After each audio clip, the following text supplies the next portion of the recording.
Jesus, iniciamos o Evangelho em Espírito e Verdade, trazendo os ensinos do Cristo de Deus através da imortalidade da alma, da vida futura e da reencarnação, apresentados pela doutrina espírita conforme a codificação de Allan Kardec, sob a orientação do Espírito da Verdade, para o estabelecimento do mundo de regeneração através da vivência do amor e do bem.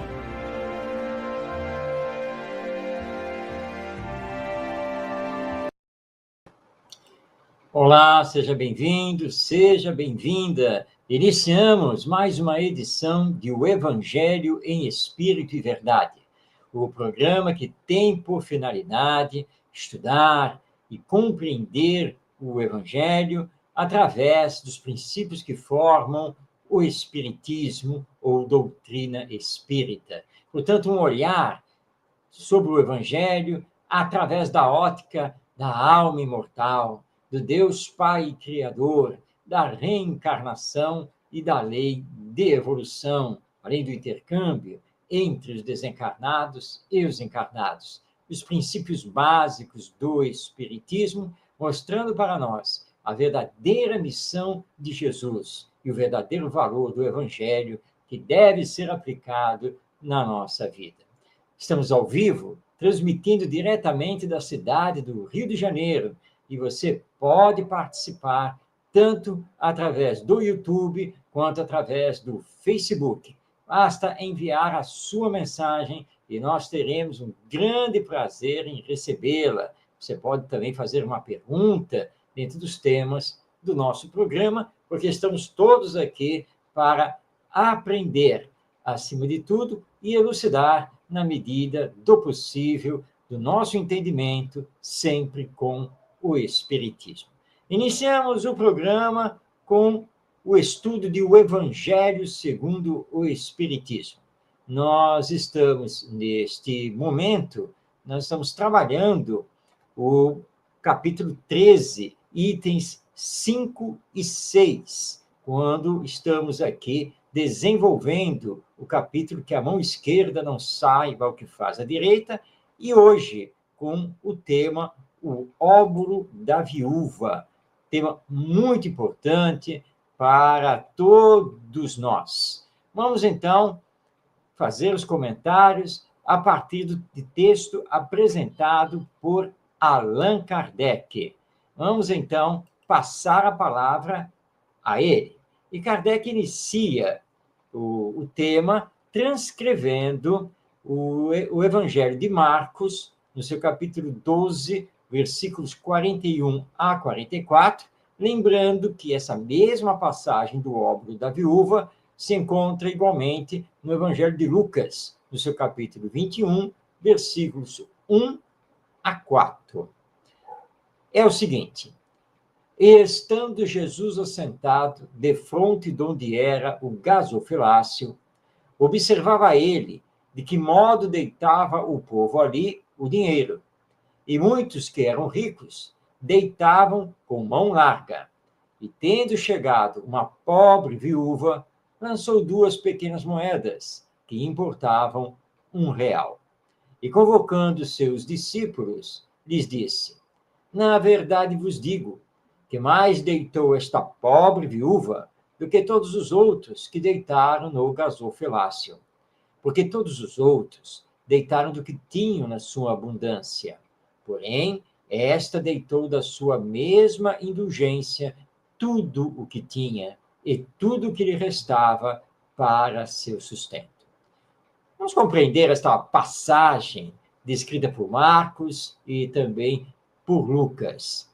Jesus estava com os seus discípulos no Templo de Jerusalém, e ali existia o gasofilácio. O gasofilácio era um local onde as pessoas dinheiro depositavam as suas doações monetárias. Ao fazer esse depósito, oravam para que, na medida do que depositavam, para que os pobres fossem depois socorridos pelos sacerdotes do Templo de Jerusalém, ganhassem, então, as benesses de Deus, nosso Pai. E eles estavam observando e viram que muitas pessoas ricas, tá, colocavam muitas moedas no gasofilácio.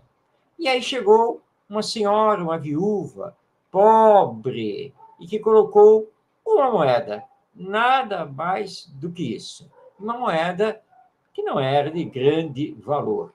Jesus, então, ensina aos seus discípulos que perante Deus, essa pobre viúva tem muito mais mérito do que os ricos. Por quê? Porque os ricos, sim, davam somas muito boas, né? Doavam boas somas em dinheiro, mas doavam do que lhes sobrava. Ou seja, não faria nenhuma falta a eles aquela doação. Mas a viúva, essa deu o único dinheiro que tinha, reconhecendo que outras pessoas eram mais necessitadas do que ela. Portanto, ela mostrava um verdadeiro desprendimento. Por isso, Jesus, então, informa que ela, perante Deus, seria considerada muito mais do que todos aqueles ricos que haviam desfilado pelo gasofilácio e dado somas consideráveis de doação. Pois bem, Allan Kardec, então, vai fazer o comentário a esse respeito desta passagem lá no gasofilácio, no Templo de Jerusalém, e o ensino que Jesus nos deu. Lembrando que muitos almejam ganhar na loteria, ganhar uma herança inesperada e assim por diante, fazer um negócio muito bom, que vai dar um grande lucro, uma grande receita, e na esperança, então, de ganharem um bom dinheiro, para, então, poderem ajudar os outros, fazer uma caridade maior.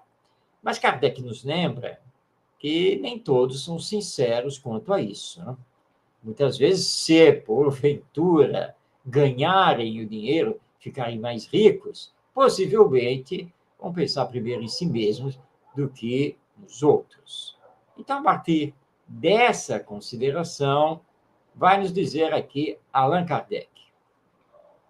O sublime da caridade, nesse caso, seria procurar cada qual no seu próprio trabalho, pelo emprego de suas forças, de sua inteligência, de sua capacidade, os recursos que lhe faltam para realizar suas intenções generosas.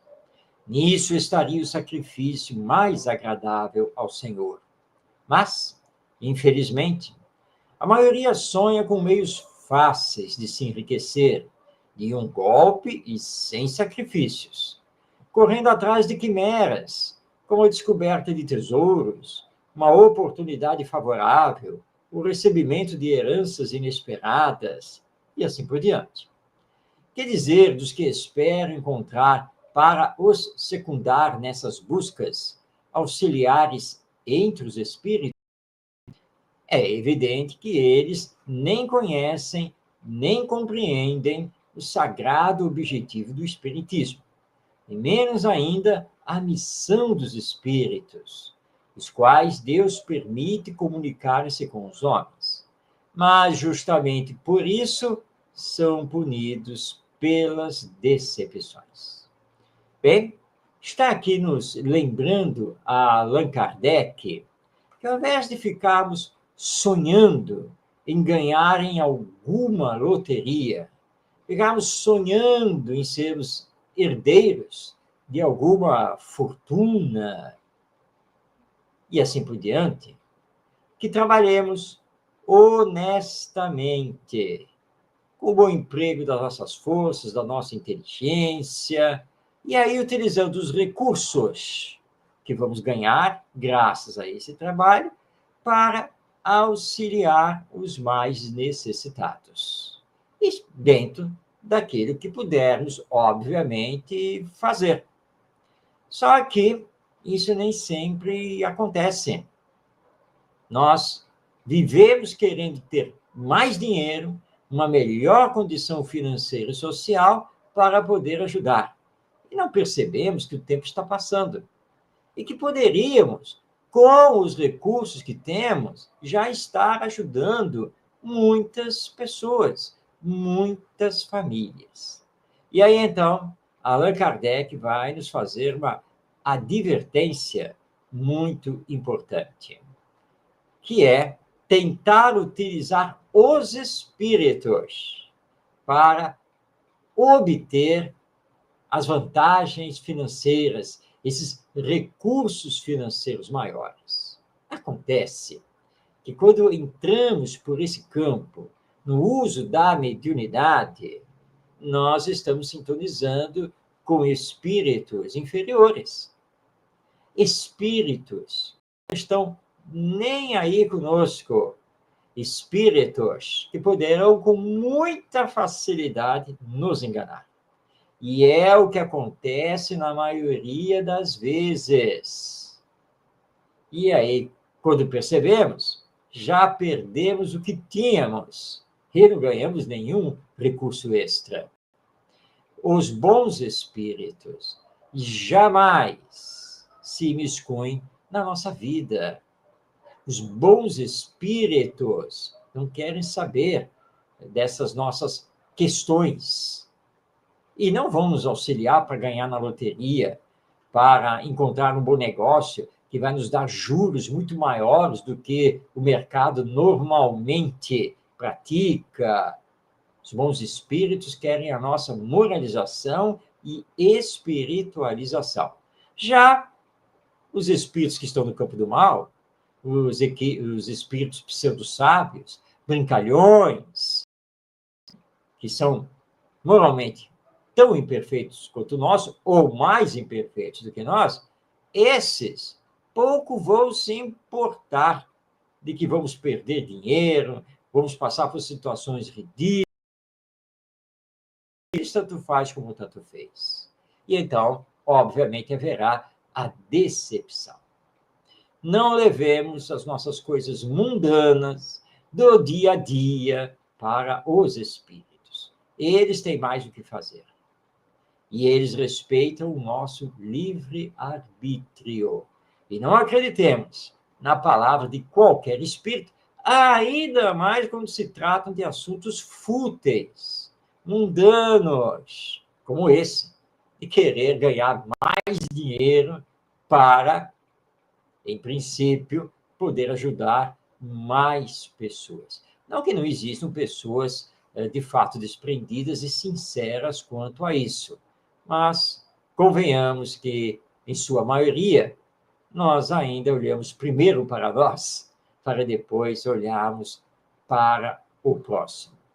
Trabalhemos diligentemente, fazendo sempre o que nos é possível e dentro das nossas condições financeiras, auxílio com desprendimento, com amor. É isso que é importante perante Deus, como fez a viúva lá no gasofilácio dentro do templo de Jerusalém, que deu tudo o que ela tinha a benefício do próximo, confiando em Deus. E deu com toda a fé e com todo amor, e, portanto, se estabelecendo como um grande exemplo para todos nós. Muito bem, assim, então, fizemos o estudo de O Evangelho segundo o Espiritismo, os itens 5 e 6 do capítulo 13, com o título O Óbolo da Viúva. Vamos agora trocar de livro, porque agora nós vamos trabalhar o livro O Espírito do Cristianismo, do nosso querido Caiba Schutel. E, aliás, o livro já está aqui em mãos para o nosso estudo. Temos aqui os nossos slides. Muito bem, hoje nós temos o capítulo A Purificação do Templo. Caiba Schutel Em cada capítulo, ele destaca um tema, uma passagem da vida de Jesus, conforme se encontra lá no Novo Testamento, para fazer, então, o seu comentário à luz da doutrina espírita. Hoje, nós vamos ver do Evangelho segundo Lucas, o capítulo 19, versículos 45 e 46. Nesses versículos, narra Lucas, o evangelista. Tendo entrado no templo, começou a expulsar os que ali vendiam, dizendo-lhes: está escrito, a minha casa será casa de oração, mas vós a fizestes um covil de ladrões. Essas são as palavras de Jesus, quando ele adentrou ao templo de Jerusalém. Vou passar a palavra a Kai Barchutel, porque ele explica muito bem essa cena e por que Jesus tomou essa atitude. Então, passando a palavra aqui ao nosso querido Kai Barchutel, ele nos diz: Jerusalém foi sempre a grande cidade da Palestina, centro do poder e da religião hebraica. Salomão fez de Jerusalém o centro da civilização da Ásia Ocidental, onde construiu o grande templo memorável na história, cujo reinado tanto se salientou pela sabedoria de seu chefe, que atraía as pessoas mais eminentes de outros países que lá iam admirar as obras de arte e, ao mesmo tempo, observar a sabedoria de Salomão. Entre estas, a rainha de Sabá, que, maravilhada com tanta magnificência, chegou a dizer que o que vira em Salomão e em Jerusalém excedia muito às suas expectativas. Passados tempos, o templo de Jerusalém foi incendiado e suas muralhas derribadas pelas hordas de Nabucodonosor, rei da Babilônia.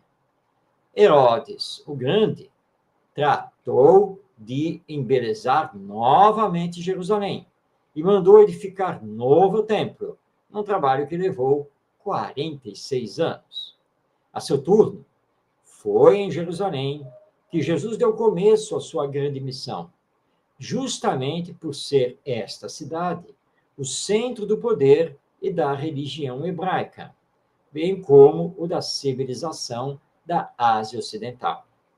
Na época em que expulsou os mercadores do templo, ele já se havia tornado popular pela sua palavra, pelos seus feitos, gozando de grande autoridade. Continua Kai Barchutel. Basta ver que, ao entrar em Jerusalém, teve recepção semelhante à que se fazia aos reis. Os evangelistas dizem que a multidão louvava-o em altas vozes, exclamando: Bendito é o Rei que vem em nome do Senhor. E espalhavam folhagens no caminho, estendendo suas capas, para que ele passasse por cima. Todas essas circunstâncias, longe de exaltarem a ambição de Jesus para um reinado terreno, concorriam para ele demonstrar o escopo único de sua missão: proclamar no mundo o reino de Deus, pelo cumprimento dos deveres do amor, e que deveria substituir a religião mercantilizada dos escribas e fariseus. E a purificação do templo é uma prova desse zelo que o mestre procurava manter para que a religião prevalecesse em sua significação verdadeira. O expurgo fazia-se mistério, e Jesus não hesitou em executá-lo por suas próprias mãos. Kai Barchutel continua aqui o seu comentário, mas trouxemos uma parte que consideramos bastante significativa e que elucida essa passagem do Novo Testamento, a expulsão dos mercadores do Templo de Jerusalém. Precisamos entender que naquela época, para que os judeus fizessem as suas orações, eles eram obrigados também a fazer sacrifícios. Sacrifícios a Deus. No início da história, os sacrifícios chegaram a ser com a morte de seres humanos. Isso foi depois abolido, mas eles faziam o sacrifício de animais. Ovelhas, carneiros, bodes, pássaros, bois, e assim por diante. Então, o que foi acontecendo com o passar do tempo? Um verdadeiro mercado se instalou dentro do Templo de Jerusalém, porque assim os peregrinos judeus chegavam e podiam comprar o animal que eles iriam, então, sacrificar no Templo de Jerusalém para ganhar as graças do Senhor. Jesus, quando viu isso, proclamou que eles estavam conspurcando o templo, porque o templo deveria ser exclusivamente uma casa de oração, um templo de albergue das pessoas, de acolhimento, de orientação. E então ele pede que os mercadores se retirem do templo e fala com autoridade, com veemência.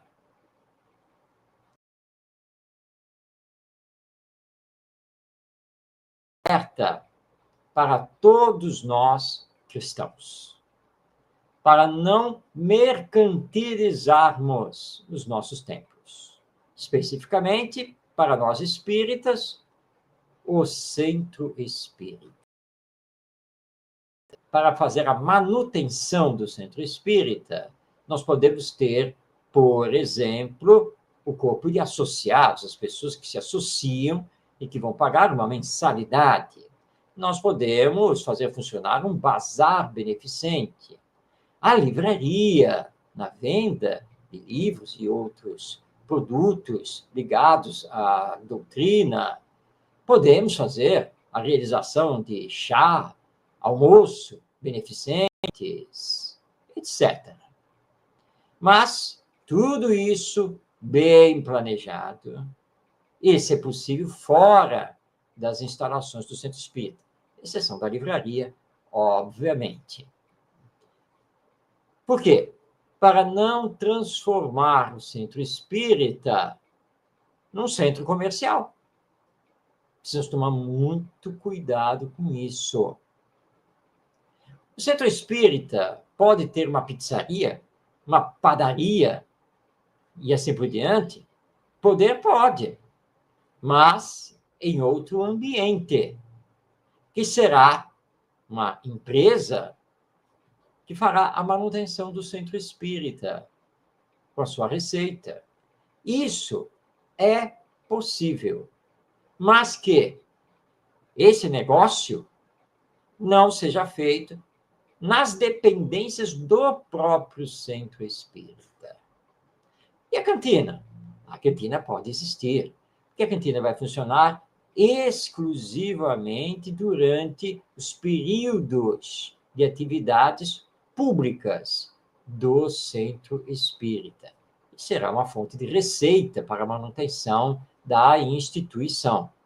Mas tudo feito com parcimônia, com tranquilidade, ocupando lá um canto, um espaço ali na exterior, né, do próprio centro espírita, no pátio. É isso que tem que acontecer. Então, muito cuidado em começar a transformar o centro espírita num centro comercial. Muito cuidado com isso. E Jesus nos advertiu nesta passagem lá no Templo de Jerusalém. O Templo de Jerusalém era feito por pátios. O primeiro pátio, ele era o pátio de todos, inclusive dos não-judeus, os chamados gentios, as outras gentes. Já o segundo pátio, ele era exclusivo dos judeus. E o terceiro pátio é onde então se faziam os sacrifícios e onde trabalhavam os sacerdotes do templo. Então, aquele primeiro pátio, que era o de entrada do templo de Jerusalém, era uma quermesse funcionando, era um centro comercial, era tudo. Vendia-se de tudo lá para as pessoas. E Jesus foi muito claro: isso não pode acontecer dentro do templo. O templo deve representar Deus, nosso Pai.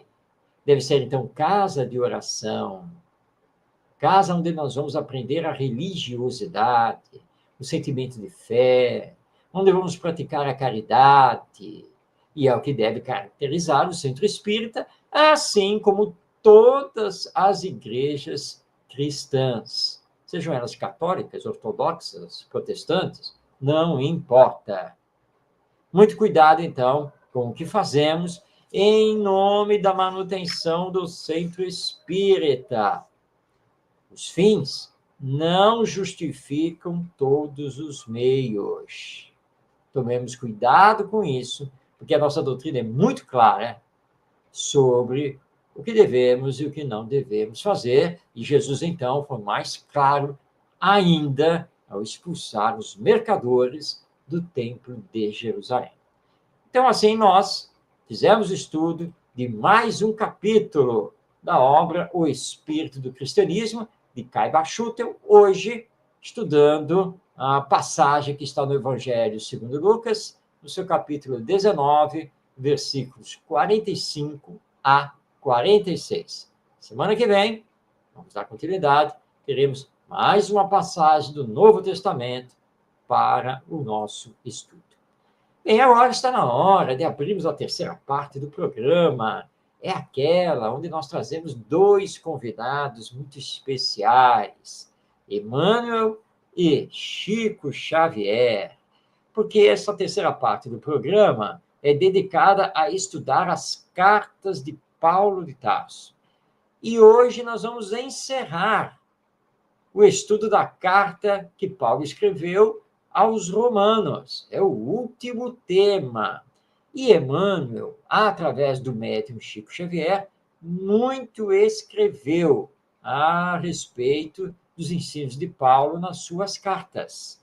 E hoje não será diferente, nós vamos ver do capítulo 16, o versículo 20, quando Paulo de Tarso nos diz: pois o Deus da paz não tardará em esmagar Satanás debaixo de vossos pés.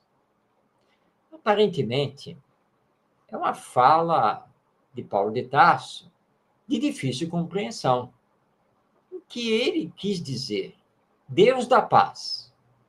O Deus que é da paz vai esmagar Satanás? Mas nós espíritas sabemos que Satanás, o demônio, o diabo, não existe. E ele vai esmagar debaixo dos nossos pés. O que Paulo de Tarso estava querendo dizer?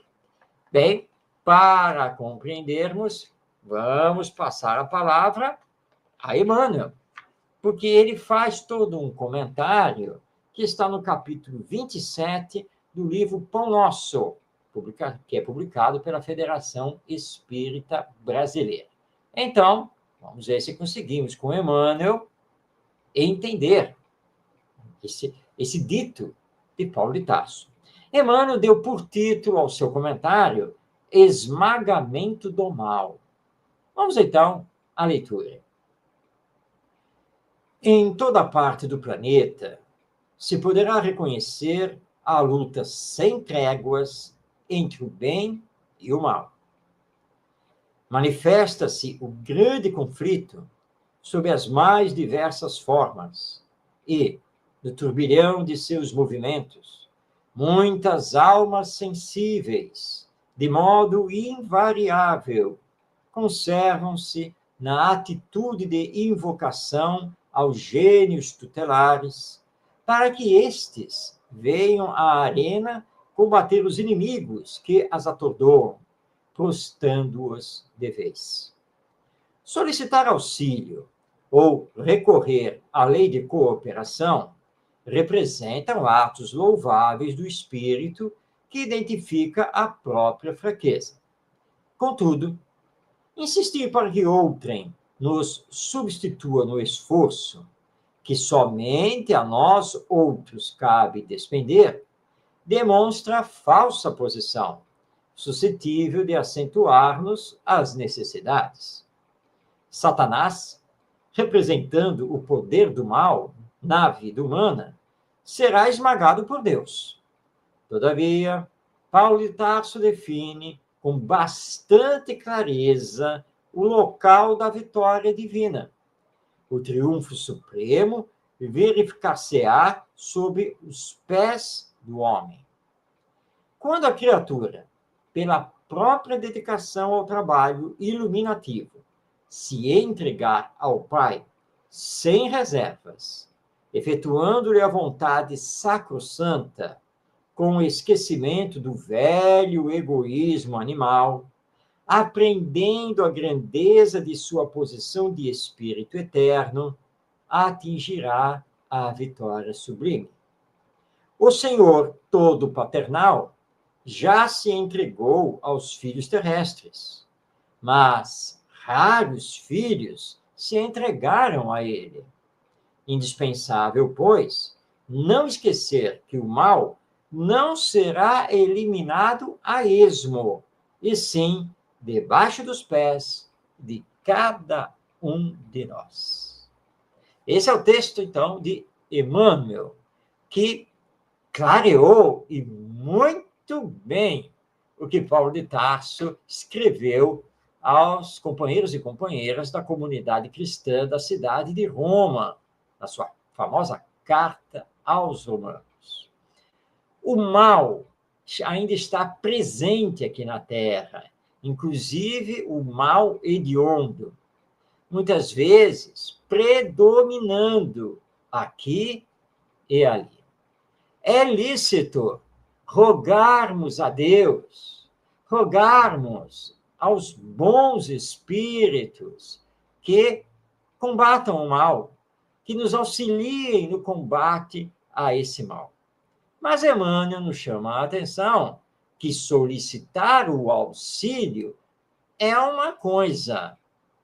Entregar esse combate totalmente a Deus e aos espíritos superiores é outra coisa.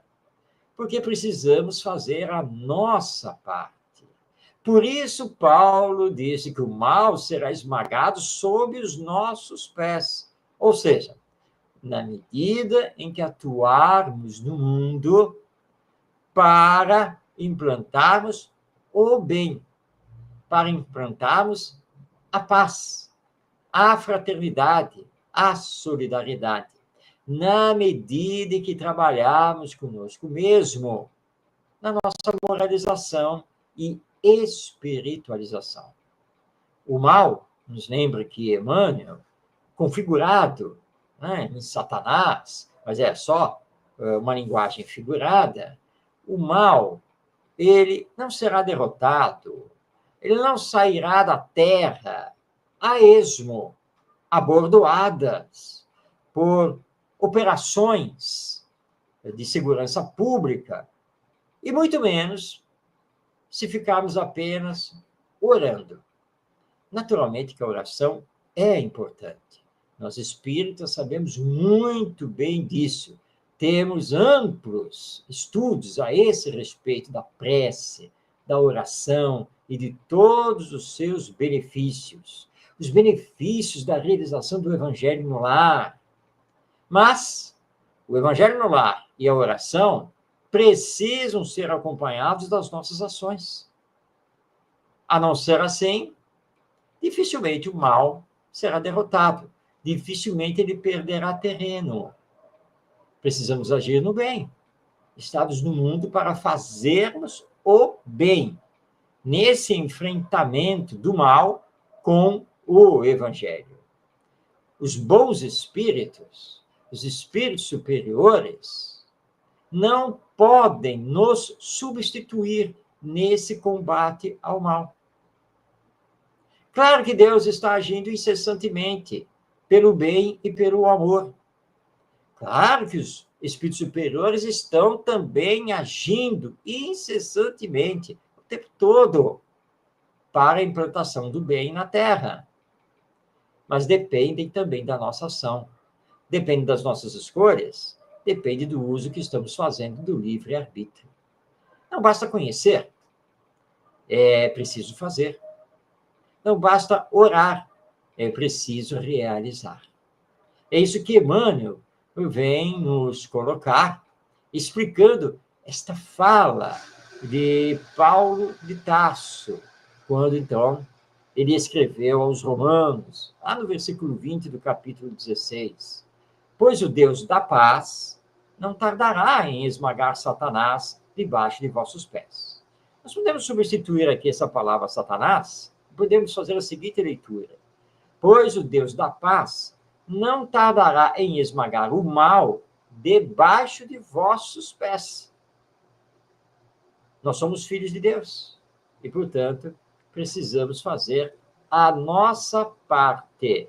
Se não fizermos a nossa parte, obviamente que o predomínio do bem sobre o mal tardará, irá se arrastar, vai levar muito mais tempo do que seria desejável, mas não por culpa de Deus, não por culpa dos bons espíritos, mas por culpa nossa, que não estamos fazendo a nossa parte. E tímidos, como nos dizem os espíritos lá em O Livro dos Espíritos, tímidos, ficamos recolhidos, permitindo que o mal se expanda no nosso mundo. Portanto, façamos a nossa parte, porque seremos nós mesmos, espíritos reencarnados em evolução, que esmagaremos o mal na medida em que amarmos o nosso próximo, na medida em que nos dedicarmos ao bem, na medida em que combatermos todo e qualquer preconceito, toda e qualquer discriminação e desenvolvermos as virtudes como a fraternidade, a solidariedade, a caridade e assim por diante. Portanto, nada de transferir aquilo que compete a nós, aqui na Terra, durante esta encarnação. Semana que vem, nós vamos iniciar a primeira carta aos Coríntios. Hoje, portanto, estamos encerrando o estudo da carta aos Romanos. E iniciaremos uma nova carta semana que vem, então fique atento e continue a nos acompanhar. Antes de irmos para a quarta parte do nosso programa, esse é o nosso intervalo da Dica Literária Espírita. Hoje estamos trazendo o livro Amanhece, escrito por Emmanuel e outros espíritos. Os espíritos diversos, os autores espirituais diversos, através da psicografia de Chico Xavier. Chico Xavier, ou Francisco Cândido Xavier, mas ele ficou universalmente conhecido por esse seu diminutivo, Chico Xavier. Amanhece, uma publicação do grupo editorial Emmanuel, que tem sua sede lá em São Bernardo do Campo, São Paulo. Uma obra maravilhosa, textos muito bons, em que falam para nós do Evangelho, falam para nós da doutrina espírita, com amplos esclarecimentos. E, portanto, estamos aqui agora fazendo essa dica literária para que você possa fazer a leitura do livro Amanhece, a autoria de diversos espíritos, entre eles Emmanuel, através da psicografia do nosso querido e saudoso Chico Xavier. Muito bem, vamos então agora à quarta e última parte do nosso programa. Está aí na tela o nosso convidado especial. Aliás, nós temos vários convidados especiais, não é mesmo? Nós temos aqui no programa hoje Caiba Schutel, Emmanuel, e agora José Herculano Pires, do qual nós temos uma grande admiração, somos leitor assíduo das suas obras, as estudamos, e Herculano Pires escreveu muito, para mais de 40 livros, fora as traduções da obra de Kardec. É isso mesmo. Herculano Pires traduziu o Livro dos Espíritos, o Livro dos Médiuns, o Evangelho segundo o Espiritismo e o Céu e Inferno. E revisou as traduções de A Gênese e da coleção da Revista Espírita.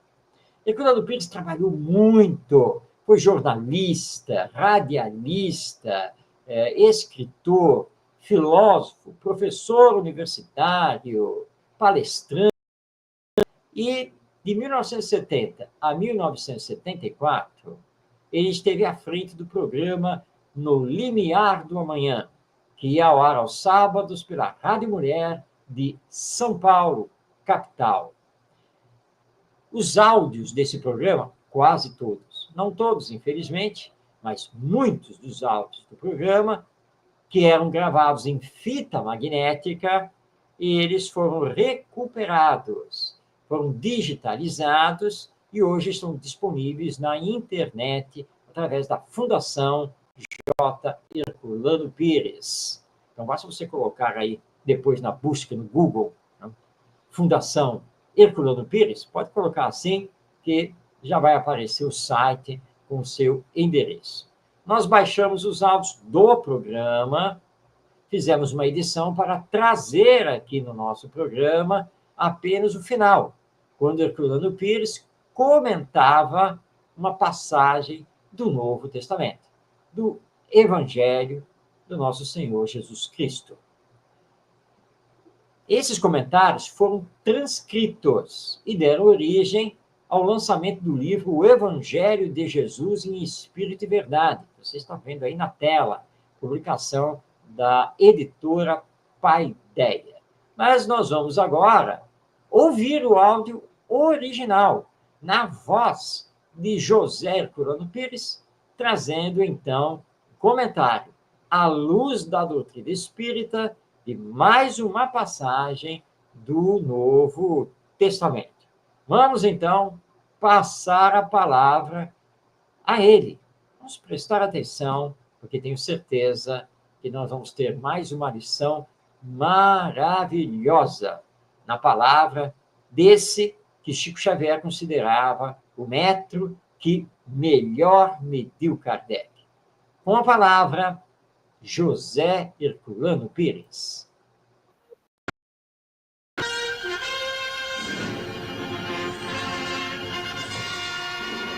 O Evangelho do Cristo em Espírito e Verdade. Não fazemos sermões, procuramos dar explicações. Abrindo o Evangelho ao acaso, encontramos o seguinte: Lucas, capítulo 22, versículos 2 a 6. Estava próxima a festa dos pães asmos, chamada Páscoa. Os principais sacerdotes e os escribas procuravam algum meio de tirar a vida de Jesus, pois temiam o povo. Ora, Satanás entrou em Judas, chamado Iscariotes, que era um dos 12. Ele foi entender-se com os principais sacerdotes e os oficiais sobre a maneira de lhe entregar. Alegraram-se e concordaram em dar-lhe dinheiro. Ele anuiu e procurava ocasião de lhe entregar sem a multidão saber. Há dois aspectos muito curiosos e muito oportunos neste trecho de Lucas, que nós precisamos estudar à luz do Espiritismo para bem compreendê-lo. Como Satanás entrou em Judas, no momento em que Judas estava cercado pelos apóstolos de Jesus, estava reunido com ele, com o próprio Mestre.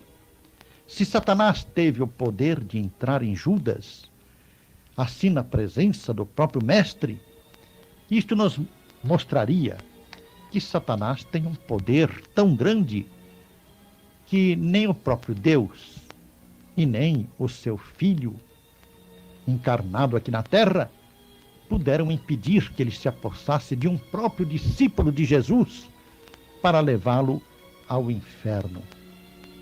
Isto aberra de toda lógica.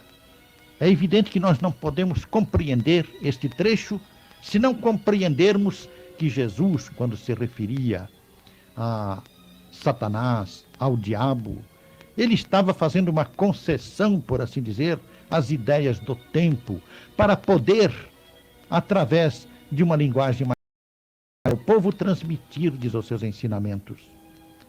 Mas é evidente que quando Lucas usa essa expressão que Satanás entrou em Judas, ele está se referindo à queda moral de Judas. Satanás é simplesmente uma figura mitológica, um símbolo daquela maldade que nós todos trazemos dentro de nós. Um símbolo, portanto, dos resíduos do nosso passado inferior, antes de atingirmos o grau evolutivo em que já estamos neste momento na Terra. Essa maldade, que no cômputo geral, num quadro geral da natureza, e visto assim numa visão do absoluto, como a visão de Deus, essa maldade não existe. Mas existe relativamente para nós tudo aquilo que contraria o nosso processo evolutivo, que nos impede de melhorar, é mal. Ora, todas essas coisas que contribuem para isto se reúnem, então, numa síntese mitológica, num mito, que é o mito de Satanás.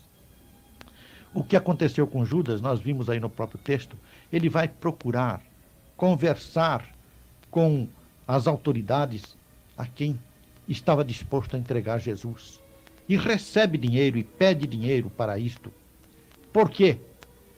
Segundo os grandes estudiosos do cristianismo, não apenas nós, os espíritas, mas particularmente os estudiosos universitários, das grandes universidades, como de Paris, de Londres, de Berlim.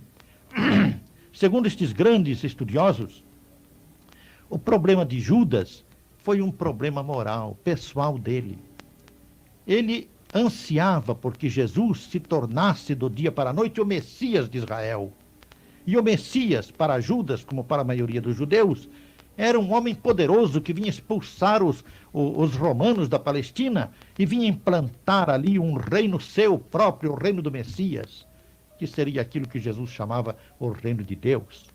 Então Judas, como auxiliar de Jesus, ansiando pela libertação do seu país, para afugentar os romanos de lá, Judas ansiava pelo momento em que Jesus devia cumprir a sua missão de Messias. Mas ele achava que Jesus não estava querendo cumprir essa missão.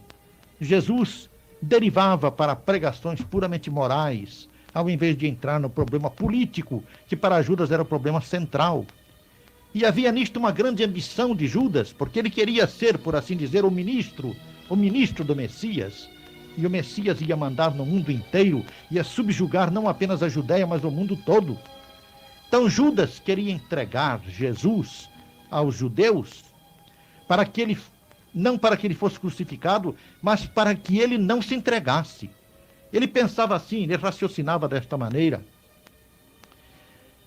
o Messias não pode se entregar a nenhuma criatura humana que eu possa prejudicar e sacrificar, porque ele é superior. Ele é o rei que vem para a terra, o rei supremo enviado por Deus. Então, se eu forçar o Messias a cair nas mãos dos romanos e dos judeus, neste momento o Messias reagirá e implantará o seu reino na terra. Foi este o pensamento de Judas. Aí está o diabo. Esta tentação, a tentação que nasceu das suas próprias ambições interiores, as ambições íntimas dele, do seu coração ambicioso. E foi por isso que ele sofreu a queda. Seria absurdo aceitarmos que o diabo aparecesse ali, no colégio apostólico, com Jesus presente, e ali se apossasse de Judas. É preciso compreender que o diabo é um mito, é uma figura alegórica, é uma representação figurativa, e que este diabo aparece nas manifestações mediúnicas porque os espíritos inferiores, pessoas más que morreram na terra e ainda não evoluíram suficientemente, continuam apegados à maldade, estes espíritos se servem da figura do diabo para atemorizar aqueles que eles querem ameaçar. Quando eles se manifestam e dizem, eu sou o diabo, quem é que pode provar que ele é o diabo? Ele traz alguma carteira de identidade, alguma ficha de identidade? Traz algum documento provando que ele é o diabo? Não é o diabo coisa nenhuma. Ele é um espírito mau que está se aproveitando do medo que as criaturas têm do diabo para aterrorizá-las. Porque uma vez as criaturas aterrorizadas, ele então tem mais facilidade de agir sobre elas. É isto que precisamos entender. E foi bom cairmos hoje, nesta hora em que se fala tanto no diabo, este trecho de Lucas, que é bastante elucidativo desse assunto.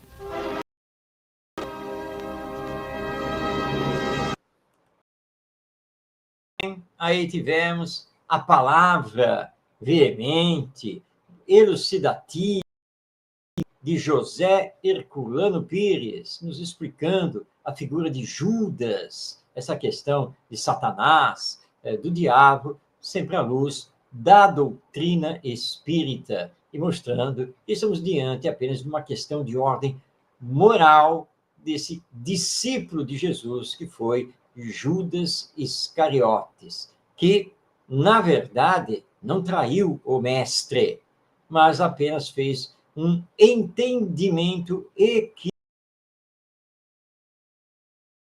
e enganado pelos sacerdotes do templo de Jerusalém, os sacerdotes que compunham o Sinédrio, um grande conselho religioso judaico.